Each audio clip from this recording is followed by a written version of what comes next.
we are finally beginning to see some new movies hit the on-demand platform. This time, it's The King of Staten Island, starring Pete Davidson. Can this 2+ hour movie about Arrested Development hold your attention?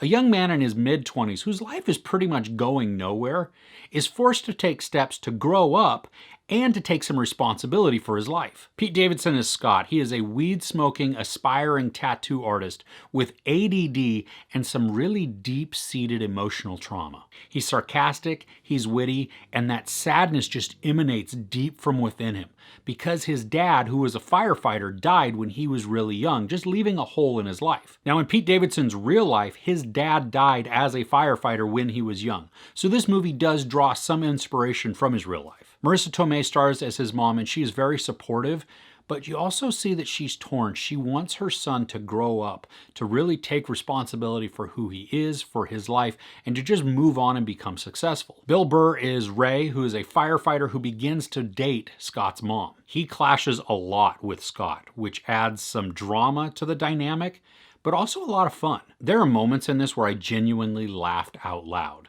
And that's mainly because they were subtle lines of humor. It wasn't slapsticky. It wasn't just outrageous types of crude humor. I mean, there was some crude humor in it, but that's not what got me to laugh. It was these sly, witty remarks that were sarcastic, under the breath, that were clever. And that's what I really appreciated about the comedy. Now, we get a deep dive into Scott's life, and the movie takes its time to give us a really good look at who he is, what makes him tick, what his aspirations are, what all of his drawbacks are, and what's really limiting his own advances. He's a good guy at heart, but he makes some bad decisions. And then he leans on what are his supposed limitations, and they become a crutch, and they become an excuse so that then he does not have to try and grow up or take any kind of responsibility. He just gets to sit in his status quo of just kind of going along. I'm thankful, though, that we do get to see growth in all of our characters, that it's not just very static and it's not just this moment in time where it is truly stuck people, that all of our characters that we come in contact with, they really do grow, and they grow off of each other, they grow with each other, and it adds just a really fun and good dynamic. Because it's relationship driven too, I found myself just really being sucked into the story and the characters. The supporting cast is a lot of fun also, especially because of the stark contrast between them. You have the go-nowhere potheads and then firefighters. Both bring humor and meaning to Scott's life, but they're wildly different in just about every aspect. The movie's a little long at points, and there really are scenes that could be cut out because all they do is go to illustrate Scott's character, but we've already been given a lot of that. We already get the idea, and it's not brief moments. We've seen a lot of development of who Scott is and what makes him tick. So to just pile on more and more examples of Arrested Development is really only adding time, and it's not making the story any better. One scene in particular that I'm thinking of is Pete Davidson's character talks with Machine Gun Kelly's character in this, and they're talking about tattoos and an internship, and it really just doesn't go anywhere.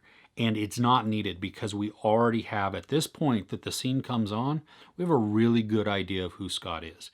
We're already behind him. We know what makes him tick, what makes him not tick, what makes him just stand still, and what makes him move. And so this scene in particular is just, it's superfluous. It's not needed. There's also multiple scenes with Scott's sister that I don't think really add up to anything. And it may sound bad, but I think cutting the character of Scott's sister completely wouldn't be a bad thing and wouldn't hurt the story at all. I mean, I understand that without the sister, Scott would not be able to compare himself with a more successful sibling, but I'm not sure that it really needs it when you boil it down. I mean, by cutting those scenes in particular, what it does is it speeds up the pace just a little bit. We still get a really good grasp of the character of Scott. We get to go along this journey with him, and it doesn't really change anything of the outcome of him. And I really like how the movie shapes up. I mean, it takes us on an emotional ride, but it doesn't leave us in a downward spiral. It really leaves us with a sense of hope. There's sex, no nudity, a lot of profanity, and a little bit of violence. I give The King of Staten Island 4.5 out of 5 couches. Are there any good relationship dramas that you're watching right now? I'd love to know in the comments below. If you enjoyed this review, please give it a like. Also, don't forget to share and subscribe. I'm Chris. This is Movies and Munchies. Thanks for couching with me.